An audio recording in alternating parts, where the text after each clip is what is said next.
있습니다.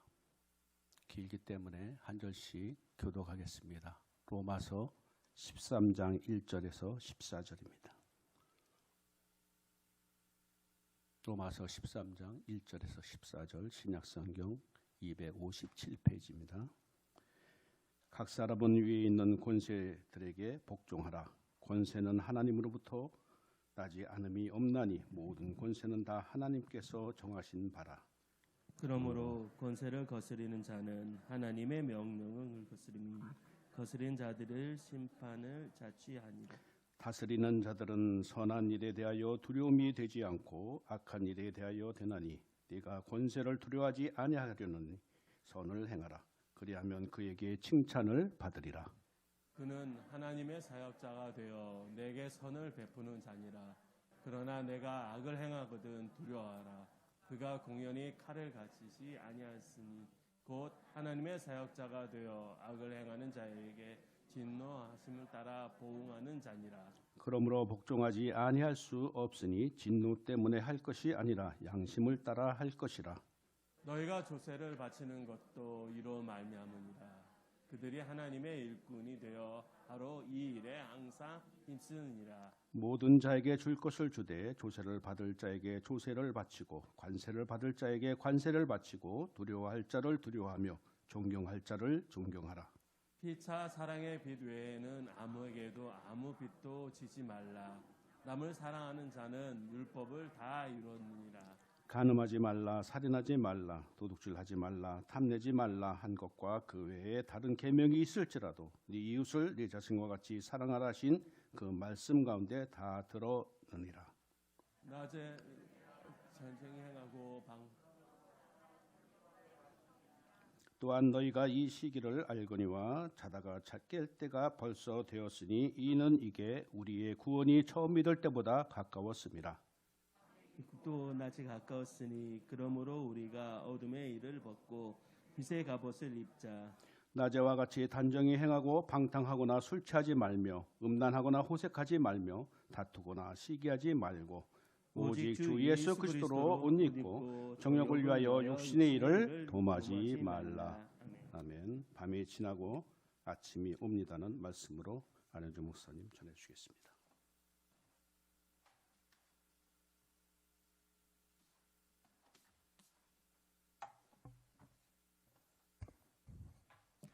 제가 PPT 작업을 잘못해나갔고 혼동을 드려서 죄송합니다.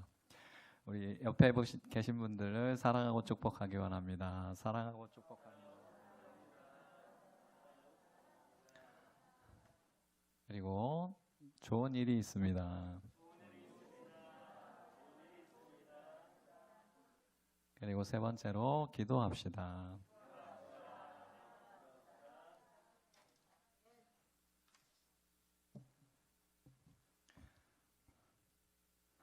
오늘 말씀의 로마서의 배경은 로마서는 바울 사도에 의해서 써졌습니다.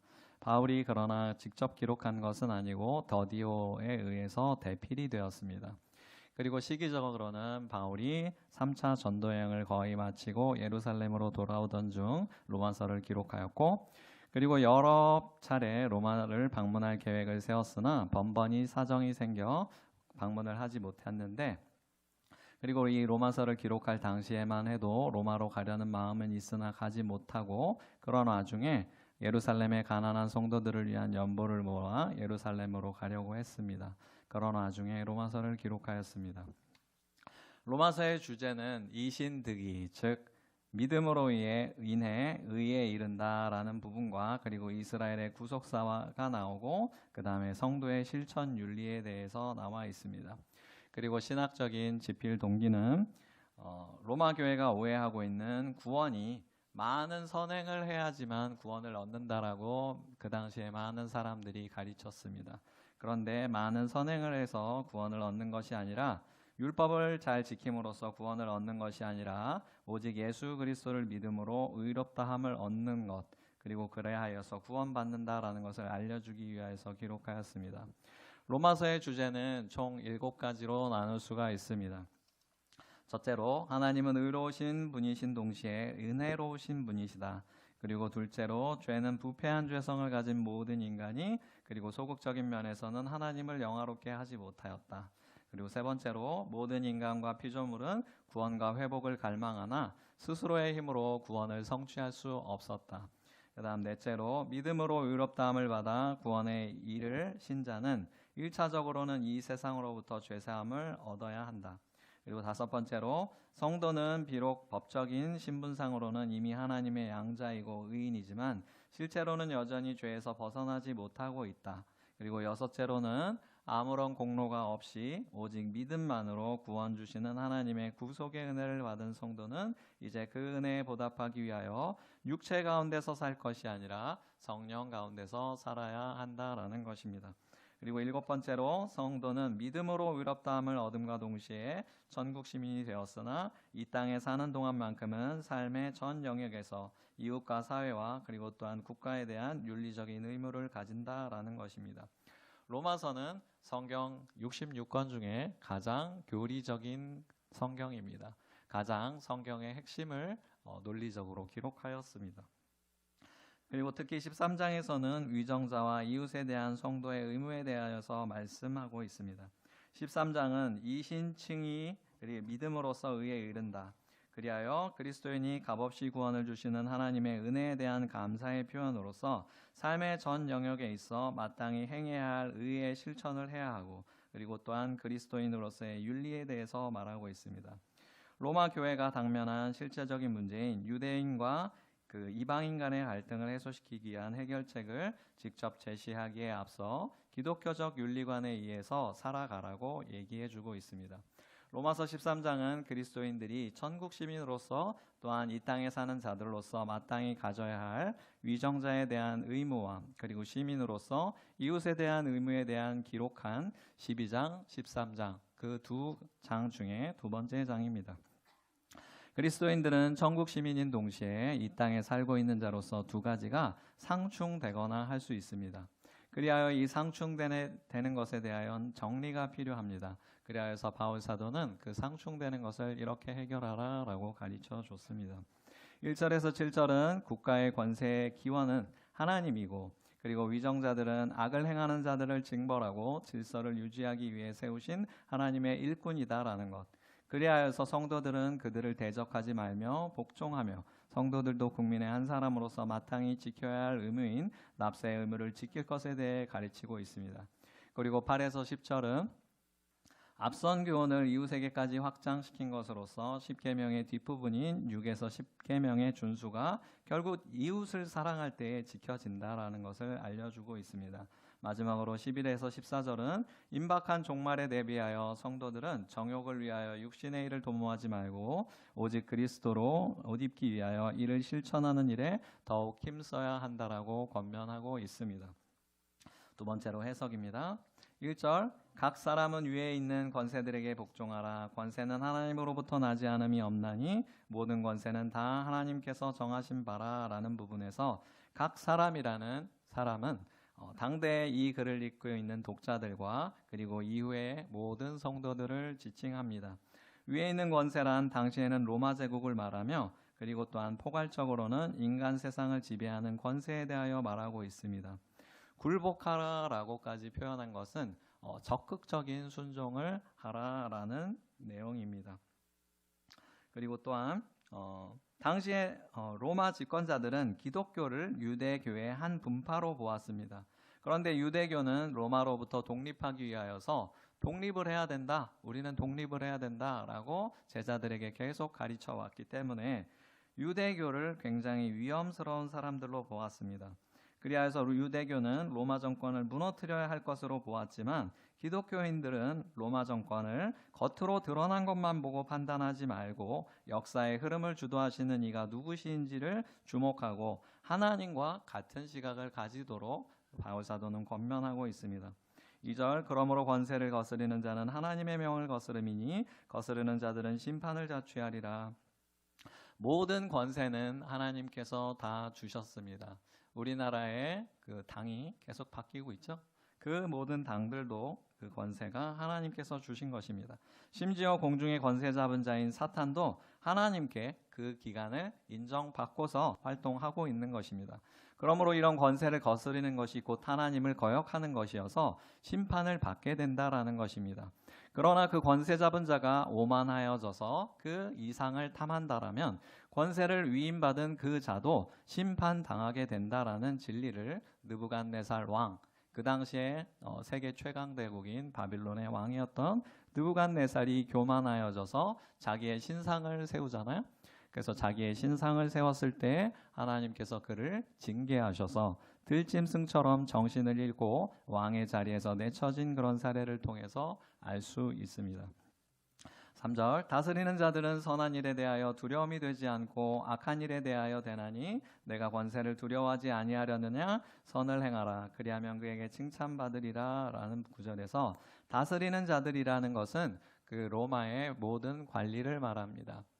현재에서는 우리 성도들의 입장에서는 동사무소에 하다못해 조그맣게 일을 하고 있는 공익 같은 그런 사람들에게조차도 그렇게 순종하라, 그들에게 협조하라 라고 말씀하시는 것입니다. 통치자들은 악한 일에 대하여 징계하도록 되어 있습니다. 권세를 두려워하지 아니하려느냐 선을 행하라 라는 표현은 역설법으로 내가 선을 행하면 아무것도 두려워할 것이 없다라는 것입니다. 4절 그는 하나님의 사역자가 되어 내게 선을 베푸는 자니라. 그러나 내가 악을 행하거든 두려워하라. 그가 공연히 칼을 가지지 아니하였으니 곧 하나님의 사역자가 되어 악을 행하는 자에게 진노하심을 따라 보응하는 자니라 라는 구절에서 권세를 잡은 자, 그 자가 여러분의 마음에 들지 않는 무슨 당일지라도 그 자는 결국 하나님께 권력을 위임받은 사역자라는 것입니다. 그리하여서 그가 인식하지 못하더라도 하나님의 명령을 받아서 이 세계의 질서를 위하여서 노력하고 있는 것입니다. 하나님의 공의를 어느 정도는 실현하기 위하여서 행하는 것입니다. 하나님의 속성은 질서와 조직입니다. 또한 그 질서와 조직을 통하여서만이 교회와 성도가 이 땅 가운데서 보호받고 원래의 사명을 잘 감당할 수 있습니다. 칼을 공연히 가지지 않았다라는 것은 하나님으로부터 부여받은 합법적인 권세이며 악을 행하는 자를 징벌한다라는 그것을 말하고 있습니다. 5절 그러므로 복종하지 아니할 수 없노니 진노 때문에 할 것이 아니라 양심을 따라 할 것이라. 국가 권세에 우리가 굴복해야 하는 이유는 권세자는 하나님의 대리인으로서 선을 장려하고 악을 징계한다라는 대의 명분을 확보하고 있기 때문입니다. 그러므로 우리가 그들이 그런 권세를 가지고 있기 때문에 그들을 두려워함으로 따르는 것이 아니라 하나님이 주시는 양심으로 그 법칙에 순종하라라고 권면하고 있습니다.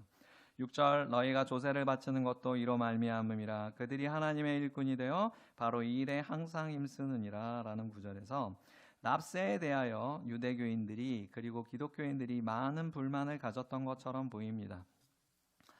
하지만 기독교인들이라면 권세자들이 국가 권력을 유지하기 위해서 걷는 세금을 아까워하지 말며 저항하지 말며 그것을 내라고 권면하고 있습니다. 마찬가지로 우리 성도들은 11조 내는 것에 힘써야 합니다. 왜냐하면 11조를 낸다라는 행동은 하나님 나라를 위하여서 납세의 의무를 가진 것이기 때문입니다. 11조는 공평합니다. 별로 수입이 없는 자에게 수백만 원을 내라고 하지 않습니다. 돈이 많은 자가 오히려 내기가 더 싫은 것이 11조인 것입니다. 그러므로 우리 성도들은 하나님의 편에 서기 위하여 국가에 대한 납세나 하나님 나라를 위한 11조에 힘써야겠습니다. 7절 모든 일에 줄 것을 주되 조세를 받을 자에게 조세를 바치고 관세를 받을 자에게 관세를 바치고 두려워할 자를 두려워하며 존경할 자를 존경하라 라는 구절에서 사도 바울이 로마서를 기록할 당시에 유대교는 이스라엘 민족은 그 전년 한 200년 전에 마카비 왕조라는 왕조가 있었습니다. 로마에게 격렬하게 항전하다가 멸망당한 왕조가 있었습니다. 그리하여서 그 마카비 왕조 시절을 향수하는 그 시절을 좋아하는 유대인들에게 있어서는 로마는 여전히 무너뜨려야 할 대상이었습니다. 그리하여서 조세 저항 운동을 자주 일으켰었습니다. 랍비들과 바리새파 열심당원들이 그것을 부추겼습니다. 그러나 사도 바울은 관점을 바꾸라라고 말을 합니다.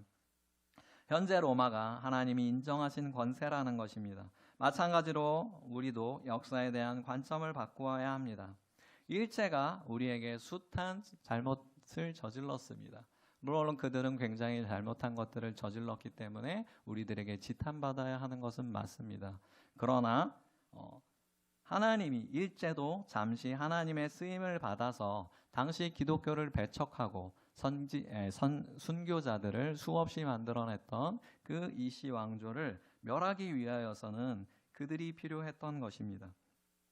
그러므로 하나님의 그 역사하심을 우리가 알아야 되겠습니다. 8절 피차 사랑의 빚 외에는 아무에게도 아무 빚도 지지 말라. 남을 사랑하는 자는 율법을 다 이루었느니라 라는 구절에서 성도들 사이에서 빚을 지지 말라고 권면을 합니다. 왜냐하면 빚을 지면 남의 지배를 받기 때문입니다. 그러므로 피차 빚을 지지 말도록 노력해야 되겠습니다. 9절 간음하지 말라, 살인하지 말라, 도둑질하지 말라, 탐내지 말라 한 것과 그 외에 다른 계명이 있을지라도 내 이웃을 내 자신과 같이 사랑하라 하신 그 말씀은 가운데 다 들었느니라 라는 구절에서 사도 바울은 여러 가지 권면을 하는데 그 권면들이 결국은 다 이웃사랑이라는 것 안에 다 들어있다라는 것입니다. 간음하지 말라, 살인하지 말라, 도둑질하지 말라, 탐내지 말라라고 합니다. 당시 로마 지배하에 있었던 헬라 문화권이 굉장히 도덕적으로 성적으로 타락했었다라는 것을 알려줍니다. 그래서 입에 담기도 싫은 그런 죄들을 지었습니다. 남의 아내를, 남의 남편을 왜 탐냅니까? 이웃을 사랑하는데 그래서야 되겠습니까? 살인은 그 사람을 직접 죽여서만이 살인이 아닌 것입니다. 그 사람을 미워하는 것만으로도 성경은 하나님은 살인이라고 하십니다. 그러므로 우리가 남을 미워하는 것을 조심해야 되겠습니다. 도둑질하지 말아야 합니다. 남의 것이기 때문입니다. 탐내지 말아야 합니다. 남의 것이기 때문입니다. 내 이웃을 내 몸과 같이 사랑할 때 그 모든 율법을 우리는 준수할 수 있을 것입니다. 10절 사랑은 이웃에게 악을 행하지 아니하나니 그러므로 사랑은 율법의 완성이니라. 그러므로 사랑은 이웃에게 어떠한 악도 행하지 않는 것입니다. 그러므로 이웃에게, 내 식구에게, 내 회사 동료에게, 내 교회 성도에게 악을 행한다라면 반성하고 다시는 하지 마십시오. 왜냐하면 하나님께서 그 죄악을 불꽃 같은 눈동자로 지켜보시고 있기 때문입니다. 11절 또한 너희가 이 시기를 알거니와 자다가 깰 때가 벌써 되었느니 이는 이제 우리의 구원이 처음 믿을 때보다 가까웠음이라. 이 시기란 예수님의 재림을 연상시킵니다. 역사가 종말과 우주적인 구원의 시기가 그런 시기가 곧 다가온다라는 것입니다. 12절 밤이 깊고 낮이 가까웠으니 그러므로 우리가 어둠의 일을 벗고 빛의 갑옷을 입자라는 이 말씀에서 예수님께서 이미 하나님 나라가 왔다라고 선포하신 말씀과 유사합니다. 그런데 성경 가운데 명시한 예수님의 재림의 날이 그리고 또한 이 세상의 모든 만물에 대한 심판의 날이 아직 다가오지 않아서 예수님께서 여기 있는 이 자 중에 그날을 볼 자도 있으리라 라고 말씀을 하셨는데도 이상하게 예수님의 재림의 시기가 늦어집니다. 그것이 무엇을 말하는지 해석하기가 참으로 어렵습니다. 그래서 예수님이 언제 오신다라는 것을 가지고 많은 사람들이 의견이 분분했습니다. 예전에 유명한 우리 유초등부 꼬맹이들조차도 알더라고요. 무슨 프로그램 이름을 얘기했는데 프로그램 이름이 어려워갖고 얘기는 못하겠고 그것이 알고 싶다 비슷한 거예요. 네, 새로운 그런 거를 했는데 거기에서도 예수님이 언제 오신다 이런 걸 했다는 거예요. 그래서 걔네들조차 아는 그런 다미선교회라는 단체가 그 이전에 수많은 단체들이 그날을 예고했다가 아주 망신을 당했습니다. 그러므로 이 날에 대하여서는 우리가 해석하기로는 개인적인 종말과 또한 예수님의 최종적인 재림을 동시에 가리킨다라고 우리는 해석을 해야 되겠습니다. 그러므로 이 날이 도적같이 다가올 것이므로 아무도 모르는 사이에 이미 우리에게 와 있을지도 모르는 일이므로 우리 스스로가 어둠에 속한 자가 되지 말고 빛에 속한 자가 되자고 바울 사도께서는 권면을 하고 있습니다.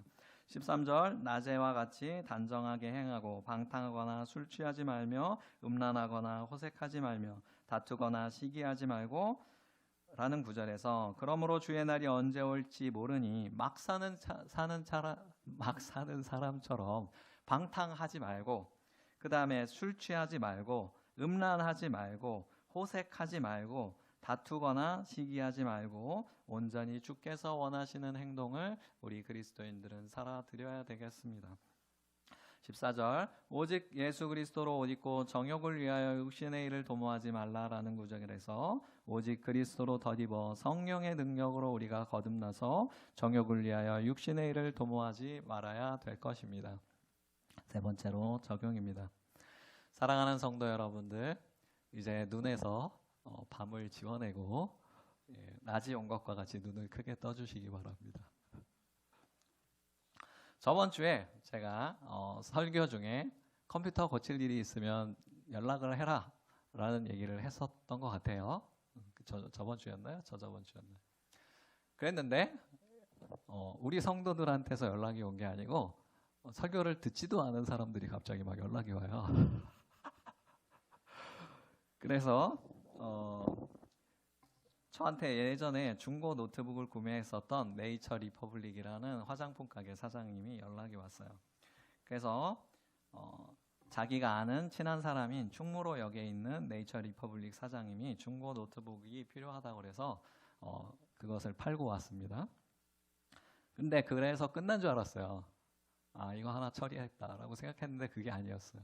그것을 빌미로 이것도 모르겠어요, 저것도 모르겠어요. 그래갖고 컴퓨터 선생님 노릇을 하느라고 이번 주가 아주 매우 바빴습니다. 그러면서 이제 뭐 할 게 많다는 거예요. 세금 계산 서용 공인인증서로 로그인을 못하겠다, 국세청에 로그인을 못하겠다, 막 이러면서 뭐 낮에 불렀으니까 이제 낮에 갔죠. 낮에 가갖고 이제 저기 어디였지? 불광역? 네, 불광역에 있는 거기도 갔다 오고, 그 다음에 저희 충무로역도 모르겠다고 그래갖고 충무로역도 갔다 오고 그랬는데 이제 다 끝난 줄 알았는데 이제 저녁에 쉬고 있었는데 갑자기 저녁에 막 급하게 전화가 오는 거예요. 아, 지금 빨리 세금 계산서 발행해야 되는데 못하겠어요. 도와주세요. 막 이래갖고 밤에까지 예, 밤에까지 막 풀려갔었습니다. 아, 그러면서 참 내 설교를 들은 것도 아닌데 연락이 오네, 참 희한하다라는 생각도 하고, 그리고 참 밤낮으로 불러대는구나 이렇게 생각도 하면서 제가 기독교의 목사로서 남을 돕기 위해서 이렇게 힘쓰시는데 하나님께서 우리를 도우시기에 힘을 쓰시지 아니하시겠는가라는 생각이 들었고, 그 생각이 이번 주에 하나님께서 제게 주시는 가장 큰 울림이 있는 사건이었으므로 이것이 우리 성도들에게 주시려는 하나님의 말씀이다라는 그런 깨달음이 와서 오늘의 제목과 본문이 정해지게 되었습니다. 사랑하는 우리 성도 여러분들, 저번 주에 제가 아주 참담한 이야기를 들었었습니다. 이전 사역자께서 설교하신 그 설교 내용이 다른 교회의 대입의 설교와 토시 하나도 안 틀리고 똑같다라는 것입니다. 참으로 안타까운 이야기가 아닐 수가 없었습니다. 제가 이전에 사역하던 교회의 목사님이 조모모 목사님이라는 분이 있었어요. 이분은 순복음에 속했던 분인데 이상하게도 장로교 쪽 교회에 와서 사역을 하시는 분이었어요. 근데 그분이 저에게 어느 날 질문을 하시는 겁니다. 다른 사람의 설교하는 거에 대해서 어떻게 생각하느냐라고 얘기를 하길래 좀 생각해 보다가 하나님이 주시는 영감이 정 떠오르지 않으면 한두 번 그렇게 하는 것 정도는 이해가 간다, 괜찮다라고 생각한다라고 대답했더니 그분이 실토를 하기를 자기는 그 목사님들이 가입하는 사이트가 있다는 거예요. 그래서 방대한 설교가 거기에 등록이 되어 있는데 유료라는 거예요. 그래서 저보고도 가입하라고 그렇게 얘기를 하시더라고요. 네, 전혀 관심이 없어서 그때는 안 들어가 봤다. 나중에 찾아보려고 그러니까 이름을 까먹어서 저는 가입을 못했습니다. 그래서 여러분 그렇습니다. 이 시대의 많은 사역자들이 이런 사이트들을 참고해서 설교를 한다고 합니다. 유명한 목사님의 설교, 그리고 잘 정리된 설교는 그것 나름대로의 가치가 있습니다. 그러나 사역자라면 하나님과의 소통에 힘써서 하나님께서 내게 맡기신 양들에게 주어야 하는 그 말씀을 받기 위하여서 그 말씀이 확실한지에 대하여서 끝없이 고민하고 그리고 노력해야 하는 것입니다. 오죽 하나님과 소통이 되지 않았으면 그런 남에게 주신 은혜를 설교를 하고 있는가라는 그런 안타까운 생각이 들었습니다. 그를 생각하니 늙은 제사장 엘리와 사무엘의 이야기가 떠올랐습니다. 어느 날 하나님께서 사무엘을 부르셨습니다. 사무엘아, 사무엘아 라고 부르시니 사무엘은 하나님이 불렀을 것이다 라고 전혀 생각하지 못하고 늙은 제사장 엘리가 부른 줄 알고 엘리에게 갑니다. 그 이야기에서 늙은 제사장 엘리는 하나님에게 대하여서 둔감해져 있는 것입니다. 하나님에 대한 예배는 드렸겠지만 그것은 천길 낭떠러지 위에 있는 것과 같은 그런 엄정한 칼 위에 서 있는 것과 같은 지성소에서의 그 경건함을 잃어버리고 그 경건함을 하나님은 원했지만 엘리는 그것에 둔감해졌고 결국 하나님에 대해서도 무관심해졌기 때문에 사무엘은 하나님의 음성을 들을 수 있었지만 엘리는 듣지 못했고 엘리의 아들들이 방종하게 행동하도록 엘리는 내버려 두었습니다. 그것과 마찬가지로 이전 사역자도 그렇게 되었습니다. 처음에는 설교를 열심히 준비했겠죠. 그러나 점점 타성에 젖어서 다른 데 관심을 가지느라고 시간이 없어서인지 하나님과 완전히 소통이 안 되어서 그런지 남의 설교를 쓰기 시작했습니다. 거기에 대해서 처음에는 미안한 마음을 가졌을지도 모르겠습니다. 하지만 그것도 자꾸 하다 보니 점점 이유가 생기고 합리화를 하게 되면서 그렇게 사역을 하였을 것입니다. 그러다 보니 하나님께서 그런 사역자의 시대를 종식시키신 것이 정말 우리 성도들을 위하여서 너무나 다행스러운 일이 아니라고 생각됩니다. 우리가 능히 짐작할 수 있는 그런 이유로 하나님께서 이전 사역자의 시대를 끝내신 것입니다. 우리는 남에게 성실해야 합니다. 국가적인 의무도 잘 해야 합니다. 또한 우리 주변의 사람들에게, 내 가족에게, 내 교회 사람들에게 성실과 신뢰로 보답을 해야 합니다. 사역자가 성도들에게 성실과 신뢰로 대하는 것이 무엇입니까? 설교를 전심전력으로 준비하는 것입니다. 요새 우리 교회가 새벽 기도를 하고 있는데 새벽 기도에 그 설교를 다른 교회 목사님들 설교를 듣고 있습니다. 그래서 제가 너무 편합니다. 그런데 제가 설교하는 이 설교도 아마 여러분들이 돌아가면 목사님 설교가 뭐 은혜로웠다든가 아닌데 막 이러면서 뭐 여러분들끼리 아마 평가를 할 것입니다. 아직 목사 1년 차밖에 안 된 제가 봐도 새벽 기도 때 그 새벽 기도에 설교를 해주시는 인터넷으로 유튜브로 설교를 녹화된 그 설교 안에서 설교를 잘하시는 분이 있고 설교를 못하시는 분들이 있습니다. 그런데 그것은 인간적인 시선입니다. 그 사역자들이 열심히 준비해서 자신을 통해 드러난 하나님의 은혜를 간증하고 자신을 통해서 묵상되어진 설교를 설교할 때 하나님이 보시기에 얼마나 아름답겠습니까? 그 사역자가 떠듬떠듬하고 불편한 코맹맹이 소리를 할지라도 하나님께서는 그 설교가 너무나 듣기 좋은 음악과 같을 것입니다. 그리하여서 우리는 사역자는 설교로서 자신의 삶으로서 하나님과 성도들에게 성실과 신뢰로 대해야만 하고 또한 우리 성도들은 우리 성도들 각자에 대해서 성실과 신뢰로 대해야만 합니다. 여러분들 남편은 아내를 사랑하기를 그리스도께서 교회를 사랑함 같이 자신의 몸을 위대한 창조주의 몸을 그 인간에게 위하여서 내어 주신 것, 그 수치와 모욕을 다 우리 고난 주간이잖아요. 네. 그래서 그런 고통을 다 당하시면서도 하나님께서 우리를 위하여서 내어 주신 것과 같이 사랑해야 합니다. 아내는 남편 존중하기를 또한 그리스도를 존중함과 같이 해야 합니다. 그리고 또한 자녀는 부모는 자녀를 그렇게 사랑해야 합니다. 우리 성도들은 또한 마찬가지로 우리 다른 성도들을 포도나무의 한 가지처럼 한 몸처럼 사랑해야 합니다. 몸의 각 기관이 서로 싸운다라면 그 몸이 온전하게 설 수 있습니까? 그런 질병이 에이즈라는 질병이지 않습니까?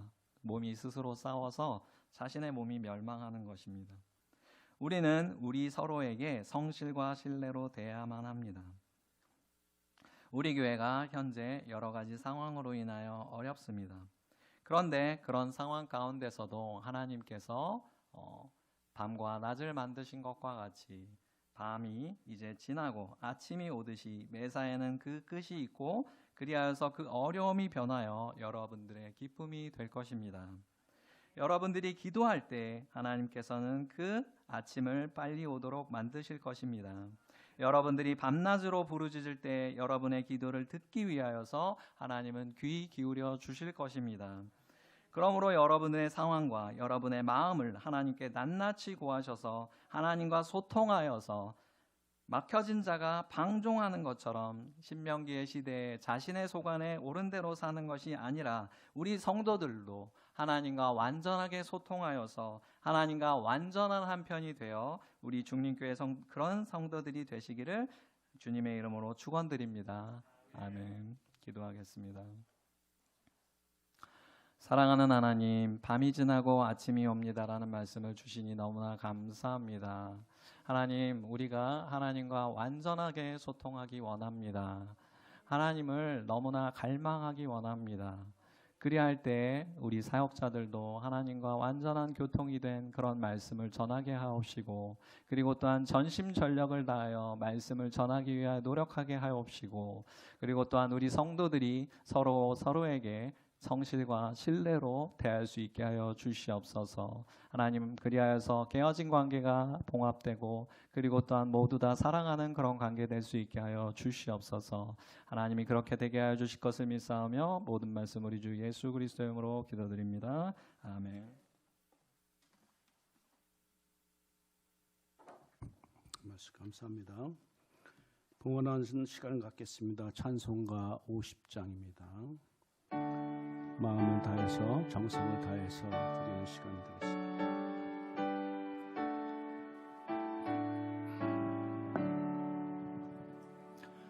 내게 있는 모든 것을 아낌없이 드리네.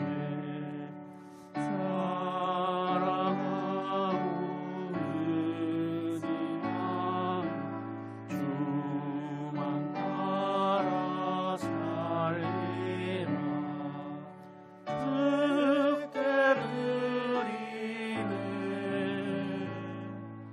주께 드리네. 사랑하는 구주 앞에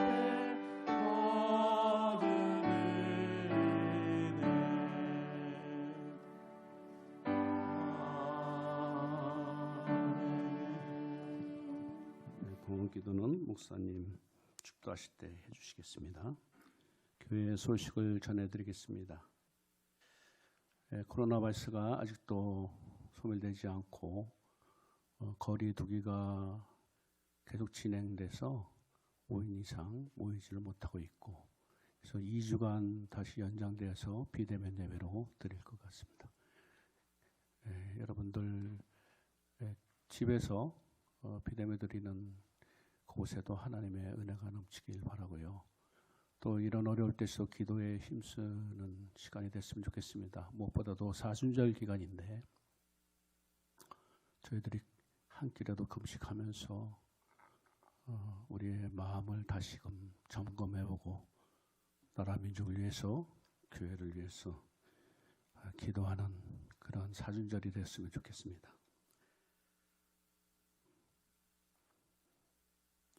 먼저 우리 성도님 중에 이렇게 몸이 불편한 분이 계셔서 기도를 부탁드립니다. 우리 박지영 집사님 손발이 이렇게 저리는 그런 증세가 있어서 불편을 갖고 있는데 합심해서 기도하는 시간들을 가지시고요. 속히 쾌찬받고 나음을 받으시도록 위해서 기도하시기 바랍니다. 예배 후에는 교육위원회로 모임을 갖겠습니다. 전번 주에 강구했던 식규 목사님의 찾아갔던 부분들이 결국은 시간을 또 연장해서 또 못 만나고 돌아왔는데 그 후에 전화 통화를 했을 때 전주에 갔다 오신다고 말씀을 하셔서 다음날 아침에 전화하신다고 그랬는데 전화가 없으시고 제가 카톡으로 문자를 남겼고 아직 답도 없고 지금 이런 상황입니다. 여러분들 기도 많이 해주시기 바랍니다. 너무나 안타까운 상황들이 계속 이어지고 있는데요. 어제는 어떤 한 은퇴 권사님께서 전화가 오셔서 양궁 목사님 다시 오시게 하면 안 되겠냐는 말씀을 하시더라고요. 그래서 양궁 목사님 오실 수 있는 성도님들이 오시고자 하는 성도님들이 몇 분이나 되겠습니까? 그때 장로님들이 앞장서서 다시 오시게 하면은 좋겠습니다. 그런 제안을 하시더라고요. 그래서 그랬어요. 목사님이 다시 오고자 하는 마음이 계셨더라면은 장로들을 고소를 했겠습니까? 안 오시려고 하시니까 고소를 하셨겠죠. 이렇게 말씀을 전해드렸더니 아무 말씀을 못 하시더라고요. 우리는 오늘 말씀에도 있이 권세 입은 자로서 하나님 앞에 존귀한 자로 세움받았습니다. 하나님의 나라 우리 주님교회 63년에 된 교회 하나님의 섭리와 계획이 있을 걸로 봅니다. 물론 목사님에 대한 잘못도 뉘우치는 계기가 되겠고 장로들을 비롯한 모든 중직자들을 우리 모든 성도님들이 다시금 일깨워지는 계기가 될 걸로 봅니다. 우리 모든 성도님들이 한마음 한뜻으로 교회를 세워나간다면 어떤 사탄의 공격이 있다 할지라도 우리 감당하시리라 봅니다. 이 시간 전에 우리 전번주에 이영 집사님, 임배현 권사님 오셔서 감사했고요. 우리 김영기 안수 집사님이 전번에 오래전에 오셔서 등록도 하셨는데 인사를 못 해드린 것에 죄송해서 일어나셔서 인사 좀 해주셨으면 좋겠습니다. 김영기 집사님, 안수 집사님도 수고하셨고 그리고 이 시간 우리 안수 집사님도 권사님들 자리에 좀 이뤄 주셨으면 좋겠어요. 그래도 63년의 교회를 세워가면서 힘써서 기도했던 분들인데 이들을 위해서 찬양 한 곡 드리고 싶어요. 너는 시냇가에 심은 나무라. 너는 시냇가에 심은 나무라 하는 찬양으로 우리 안수 집사님들, 권사님들 일어나셔서 은퇴 권사님들도 좀 일어나 주시면 좋겠습니다. 제가 위에 계시던데 또 일어나시고요. 이분들이 그래도 이영 집사님도 일어나시고 김 집사님도 일어나시고 하나님께서 세우신 기름 부은 종들입니다. 교회를 위해서 항전직으로 세워주셨는데 교회를 위해서 기도하라고 또 교회를 지키라고 주신 사명을 우리가 천국 가는 그날까지 끝까지 하나님의 뜻을 이뤄가면 좋겠습니다. 이 찬양으로 우리 안수사님, 권사님들 위해서 찬양 드리는 시간 갖겠습니다. 너는 시냇가에 심은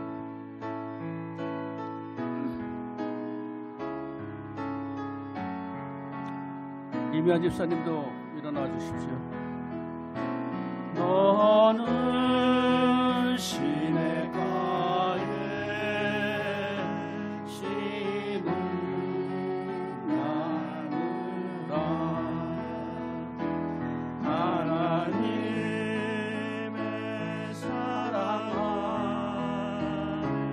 믿음 뿌리 내리고 주의 뜻대로 주의 뜻대로 항상 살. 한 번 더 하겠습니다. 너는 시냇가에 심은 나무라. 하나님의 사랑 안에 믿음 뿌리 내리고 아멘.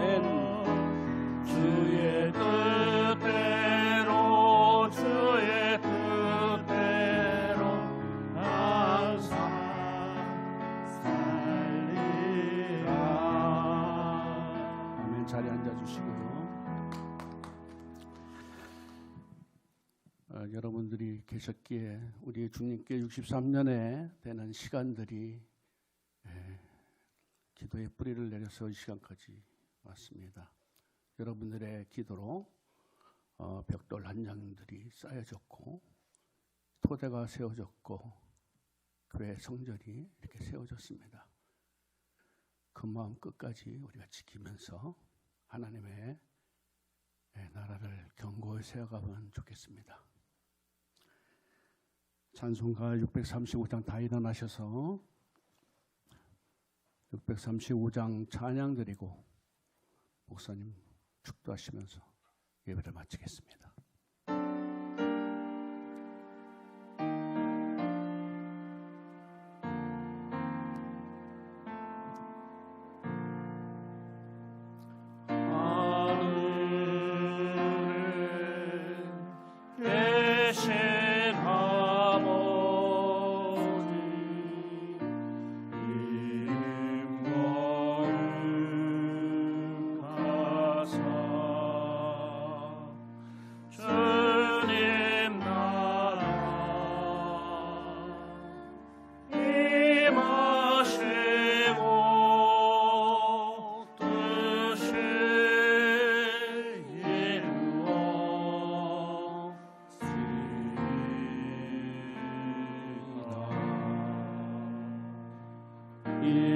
일용할 양식 주시고 우리들의 큰 죄 다 용서하옵시고 또 시험에 들게 마시고 악에서 구원하소서.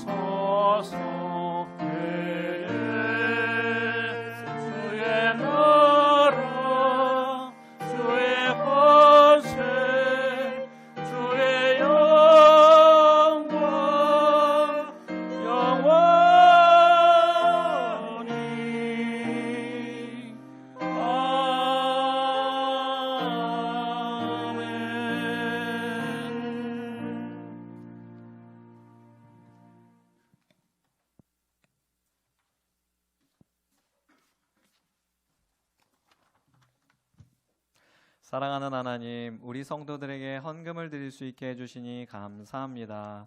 우리로 하여금 항상 기뻐하며 쉬지 말고 기도하며 모든 일에 늘 하나님의 주권을 인정하며 우리에게 주신 그 예정하심을 인정하며 감사할 수 있게 하여 주시옵소서.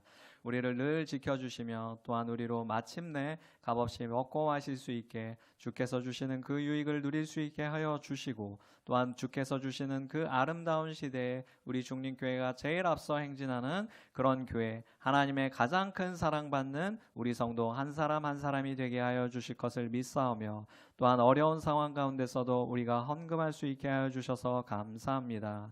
모든 성도가 헌금할 수 있게 하여 주시고 또한 들어가도 복을 받고 나가도 복을 받는 그 은혜를 헌금함으로써 받을 수 있게 하여 주실 것을 믿사오며 모든 말씀 우리 주 예수 그리스도의 이름으로 기도드립니다. 아멘. 지금은 우리를 사랑하시어 그 몸을 십자가에 내어주사 사랑의 본을 보여주신 성자 예수 그리스도의 사랑과 전지전능하사 인류를 위한 놀라운 구원 계획을 예정하신 성부 하나님의 긍휼과 우리로 마침내 하나님과 완전한 한편이 되어 우리 민족과 인류 구원 계획에 앞장서는 우리 중림교회와 성도들이 되고 그로 인하여 영의 축복과 물질의 축복을 동시에 누릴 수 있도록 도우시는 성령 하나님의 도우심이 이제로부터 영원토록 우리에게 임하실 것을 성부와 성자와 성령의 이름으로 간절히 축원하옵나이다. 아멘.